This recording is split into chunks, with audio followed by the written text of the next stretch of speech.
Hello and welcome to Early Late Night, show where funny man make news and information to audience about game and esports. I present host, the man with glasses that make me laugh. Ha ha. Introducing Ciaran Marchant. Was not what I was going for at all, Boris, but that's fine. That's fine. That's the new announcer, Boris, for the day. Trialing new announcers still. We're getting there. We are getting there, and welcome to Early Late Nights, episode 46. Right here on Explosion Network, twitch.tv/Explosion Network. It's been the whole week. It's Friday. We're day before Melbourne Esports Open. Australian Overwatch contenders are about to finish up in the grand finals. League of Legends OPL is about to finish up on Sunday. And we are on the brink of the gaming season, everybody. What a beautiful time to be into games. What a fantastic time to be into this whole biz, this whole medium. It's fucking fantastic. I'm excited. I hope you're excited. This is Explosion Network's gaming news show, where I bring you live every Tuesday and Friday at 6:30 p.m. the latest gaming news, topics, and my wacky opinions on each and everything gaming. And also, if you can't make it to each show live, that's fine. Catch us 24 hours later at 7 p.m. on youtube.com/Explosion Network, explosionnetwork.com, and all good podcasting services to get the VOD and audio version of the show to your ears. Right there. You're caught up. You're down with the sickness on it. You're down with it. You've got it going on. And we're excited. We are fantastically excited.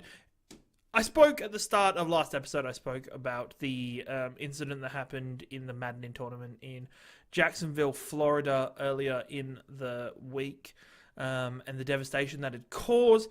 It's really good to see EA has now set up a fund for any victims that have been affected by the tragedy, massacre, the offense, the assault, and it's a substantial amount of money. And they're doing what's right by the people that were there for them, and supporting a community in a time of hurt. So really good job by them. And speaking of doing good by a community, here at the Explosion Network, upcoming, we have later in September, it may as well be September, later this month, we will be doing Games Done Slower 24-hour stream in accordance with Checkpoint, the organisation that works with mental illness in youths throughout the organisation, connecting people through gaming. All four Explosion Network members will be taking part in the stream, 24 hours of madness. There are plenty of stretch goals to get involved with. Check it out on explosionnetwork.com. Do you want to see Early Late Nights live from RTX, live from PAX Australia later in the year? There is a stretch goal for that, among many other things, including an extra 12 hours of streaming, which is crazy. Crazy!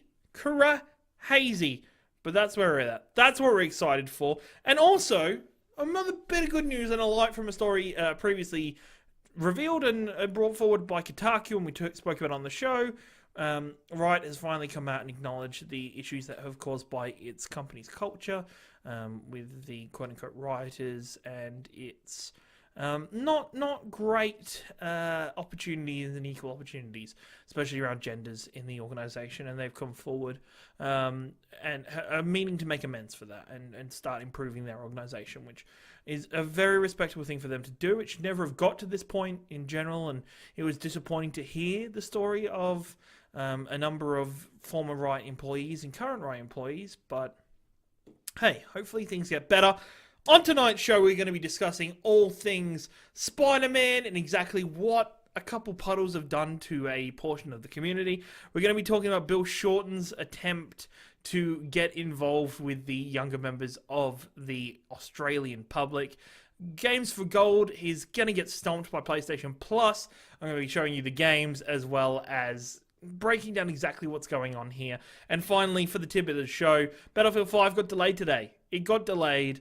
We're going to take a look at what that means for its fans, what that means for the developers, and go from there. Okay? Excelente. Let us dive in to the first topic of the show, Spider-Man. We are, people, this time next week, you will be Spoodermanin. You would have been Spider-Man swinging through the city of New York, through Manhattan. You're going to be taking part in the greatest fight of Spider-Man's life. on a console. It looks fantastic. It looks really good. The range of characters and the range of villains in this. Oh, it makes me excited. It makes me love this Spider-Man and love what Insomniac have done even before I've touched the game. And it's super fun and super cool. But if you haven't heard, there's a portion of its community that have congregated on its subreddit to complain about a recent change that's made between an E3 demo and a demo shown at Gamescom. If you haven't already seen it, from the E3 demo, there was a moment in the construction yard that he's fighting through where the ground was spotted with puddles. There was puddles all over the floor. Puddles spread out all over the place, just kind of dripped there, kept there. And when the trailer re-showed up and when the part of the game re-showed up once again in another demo, puddles are gone. Well, there's less puddles. The puddles have been moved, they've been changed, they've been rearranged. And that is it's an amusing and it's a minor detail. And that's all it is, people. It's a minor detail. It's fucking puddles. It's water. But people have used this, picked up on this moment, and said, "What have you done, Insomniac? What have you done? What have you done to my game? Have you downgraded it so it makes it run easier? What have you done? Where have my puddles gone?" And Insomniac have already reacted and said, "No, we've just changed the design and the layout of the puddles. We've just moved the puddles a bit. There are plenty of areas spread out throughout New York City where you will find a appropriate amount of puddles."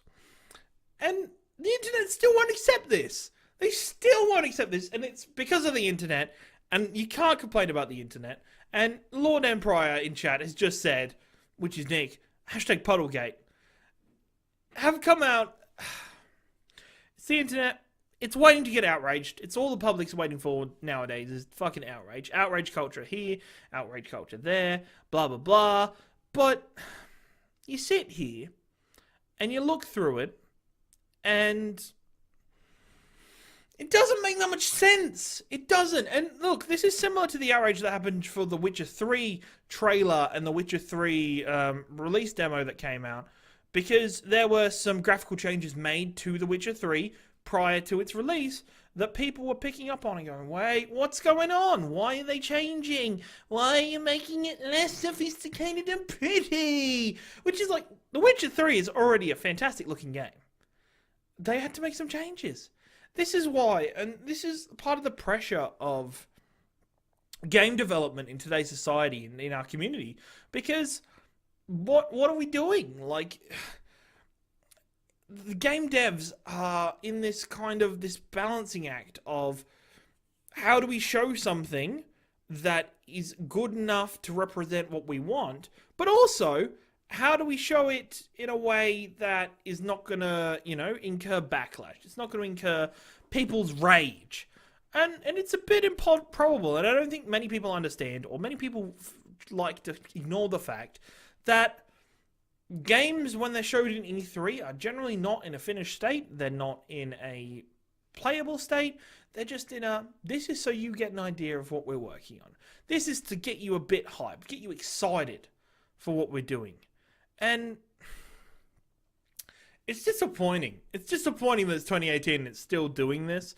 Insomniac have come out, as I've said. They said there's no downgrading. We're just doing this. And why does it matter, people? Why the fuck does it matter? To anybody? There's a couple puddles been moved.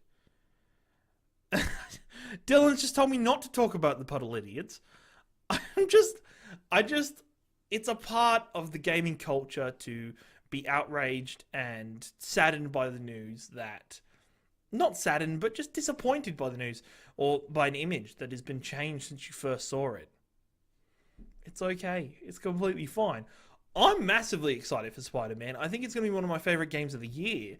I'm so pumped for it. Spider-Man is a childhood classic. It's part of my youth and watching the Spider-Man animated series with its cast of rogues. And the cast of villains in this kind of mirrors that for me. So I'm excited. I fucking hope you're excited. I hope we're all excited. Tune in some point next week where we'll have more on the game. We'll be talking more about it. We'll be going back and forth with it, back and forth, back and forth, back and forth. We'll be breaking it down right here on explosionnetwork.com. You'll be proud of me if I finish Spiderman. I'm going to do it for you, Dylan. Right here on Early Late Nights. Nick cancelled his pre-order! What? Are you okay? What are you doing, Nick? You'll buy it anyway, let's be honest. But I knew you weren't a fan. But I'll make a promise to my viewers and my listeners on Early Late Nights.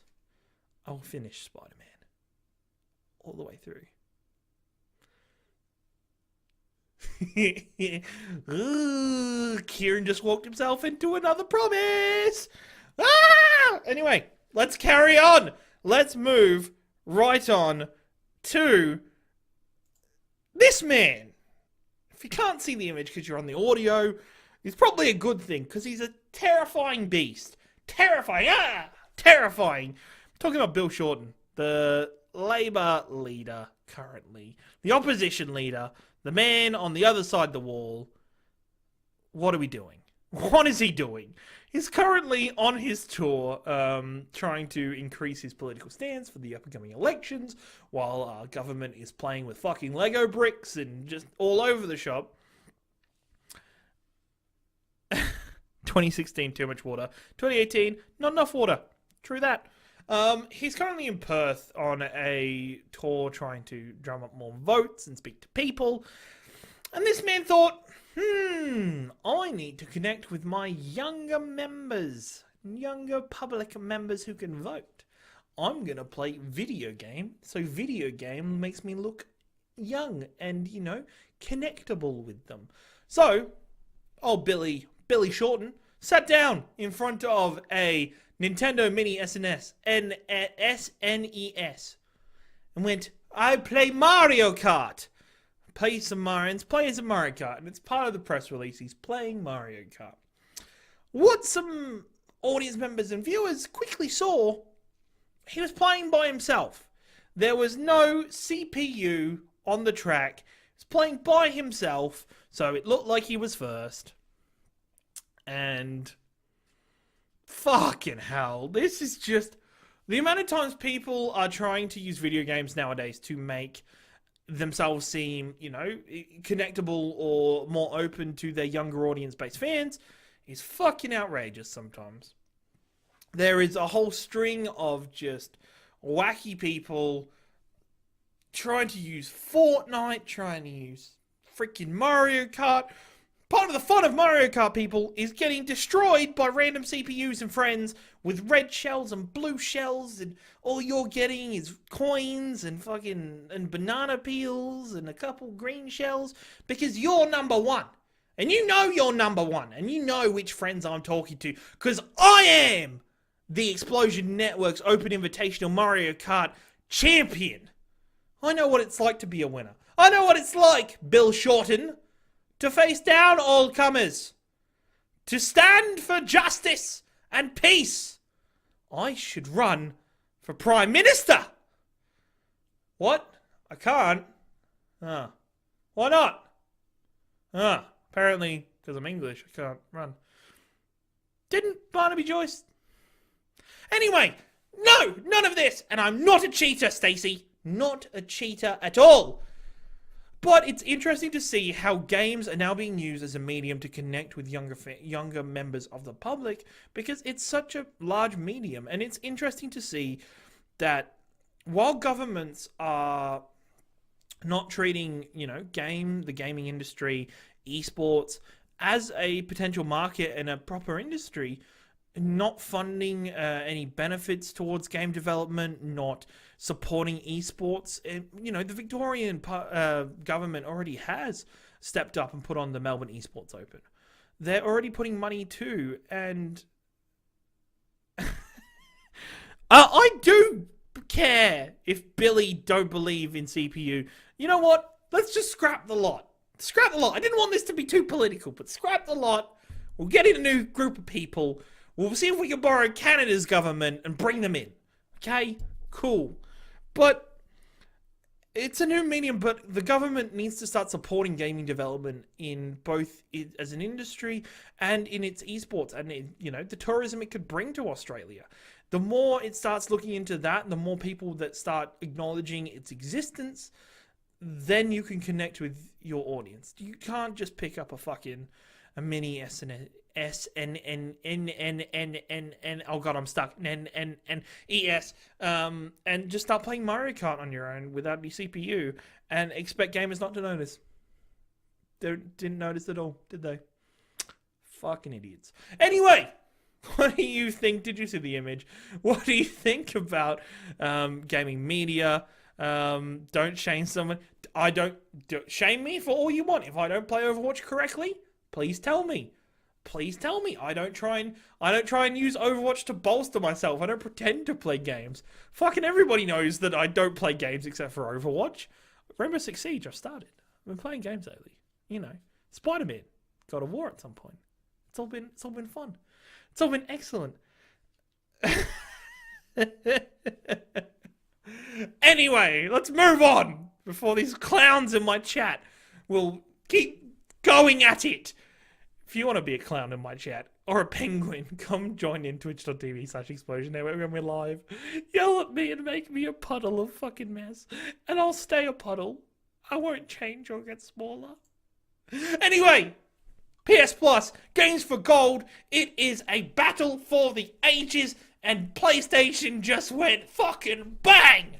Fucking bang! And that's the technical term for PlayStation just delivered a large blow in the free gaming subscription fight for their primary subscription-based methods.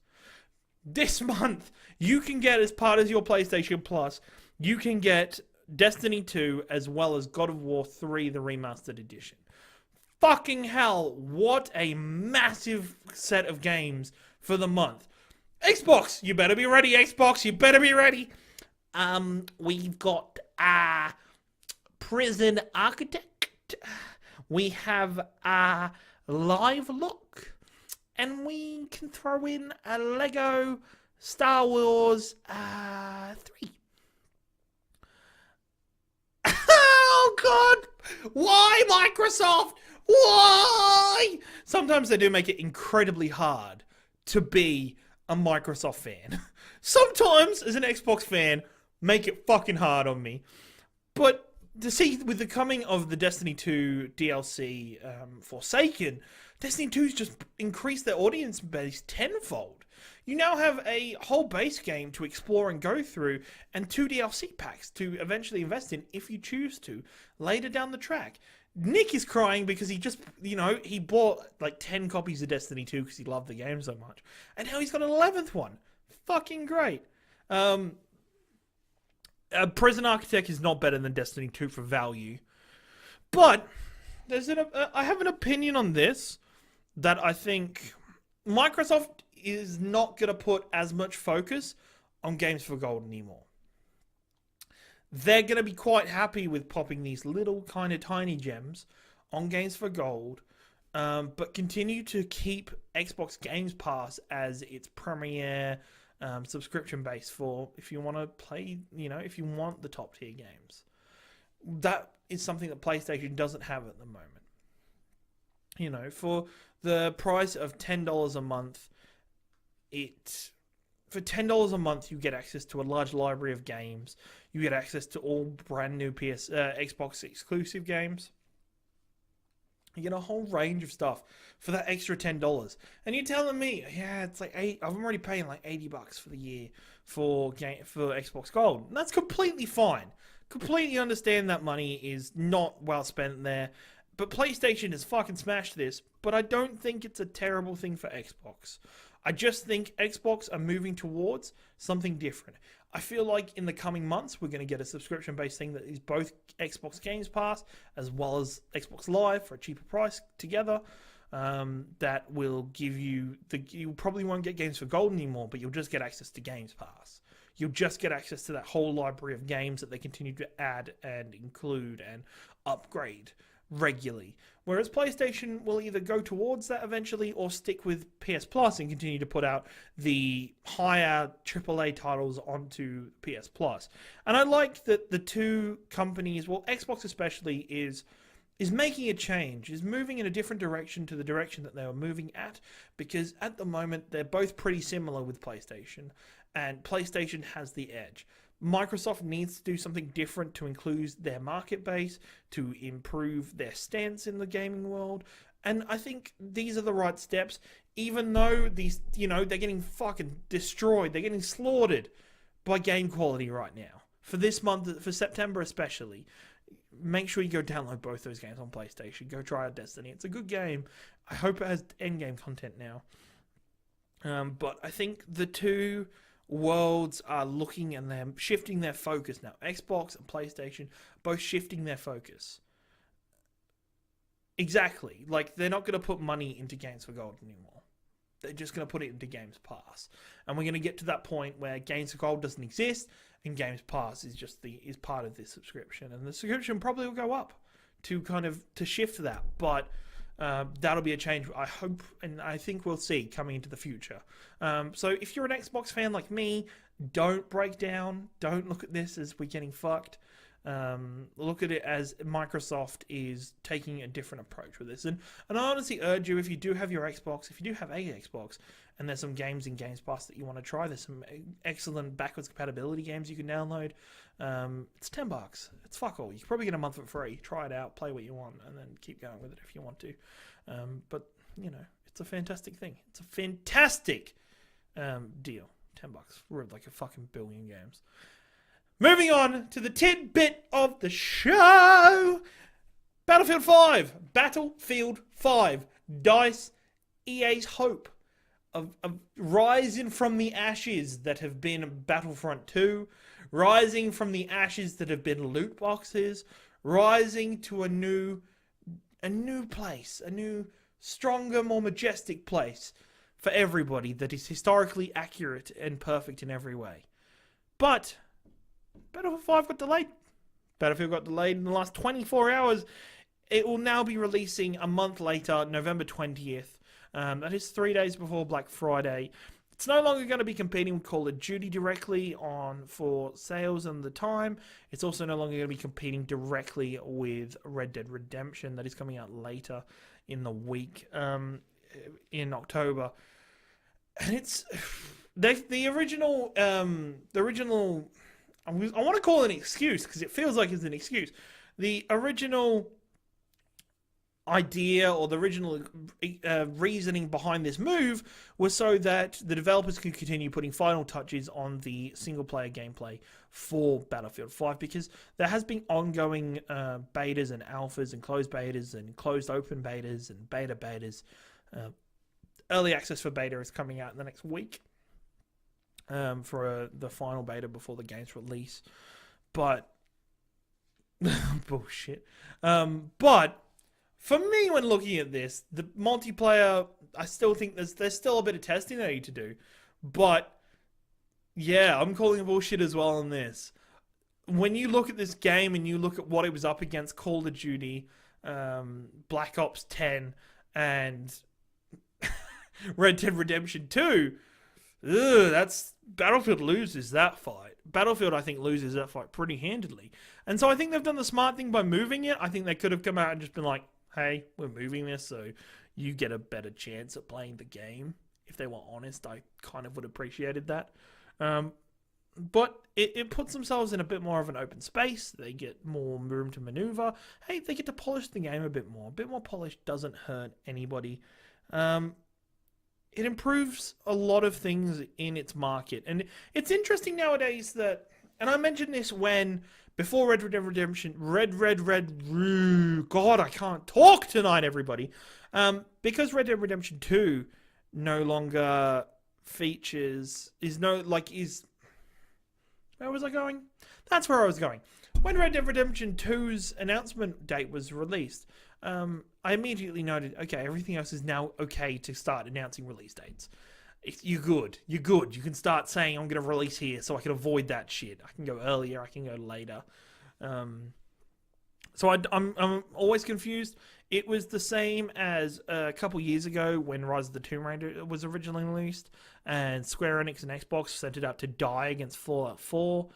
I think you're positioning your game for its best opportunity to sell units and to grow its audience base is very important. And I think, EA and DICE have recognized that in this choice and moved it. If they do want to put a bit more polish on the single player game, all power to you. Battlefield 1 had some of my favorite single player moments and in its vignettes from previous games. But I do feel like this is not Battlefield's year. I don't feel like Battlefield is going to do well. And as Nick said, Battlefield is going to bomb. I don't think it's going to be a success. I think coming off the back of Battlefront 2, it's going to have issues there with the loot box scandals that happened. They're staunchest supporters. They've just, it's a whole thing with the company kind of falling on their sword a little bit, falling down, not fully getting grasp of what their player base wanted. Earlier in the year, it had several issues in Australia with its servers, and it just didn't fix the server issues. They just kind of ignored it for Battlefield 1. So the game became unplayable, which is really sad. It's really down when you look back at it. So hopefully it does well. I hope the vignettes are, well, I'm not going to be purchasing this game at launch. I don't think it's going to be the first year I don't buy Call of Duty or Battlefield, but hey, it's what it is. It's what it is. What do you think? What do you think about any of the topics spoken about on today's show? Tweet at me at your boy Ringo, or on the Explosion Network account at Explosion Pad, where all the frogs come to rocket, and Bevan gets to hang out with the frogs at the lily pads. The Explosion Pad, where the froggies come, frogger puns, blah, blah, blah. I don't know what's wrong with me today. I don't. Everybody, it's a whole thing. Whatever. I'm not drunk, I swear. If you enjoyed the show, please give us a follow at twitch.tv/Explosion Network. Give us the old like. Give us a subscribe if you want to give us a couple dollars. Subscribe to the podcast. The podcast goes live 7 p.m. every Wednesday and Friday and Saturday for you if you want to have the audio version or the pre-recorded VOD. And if you want to watch live, twitch.tv/Explosion Network. Once again, 6:30 p.m. Fridays, 6:30 p.m. Tuesdays. Those are the 2 days we're talking about, everybody. Please give us a 5-star review. You can't see my hand properly. Give us a 5-star review on every kind of platform. Whatever you like. Give us a thumbs up. Give us a comment. Give us all the reviews and stuff. Share us with your mates. Tell them, hey, there's this bloke. He's kind of funny. Wears glasses. He's interesting. Send them on over. I'll say hello. If you've come over today because a friend told you I was here, hello. How are you? Hope you have a fantastic day. Anyway, if you want to be at the Melbourne Esports Open tomorrow, if you are there, go check out the Overwatch contenders. Tweet at me at your boy Ringo once again. Let me know. I'll be there. And you'll be there for me too. I'll see you next week, everybody. Thank you very much. Goodbye.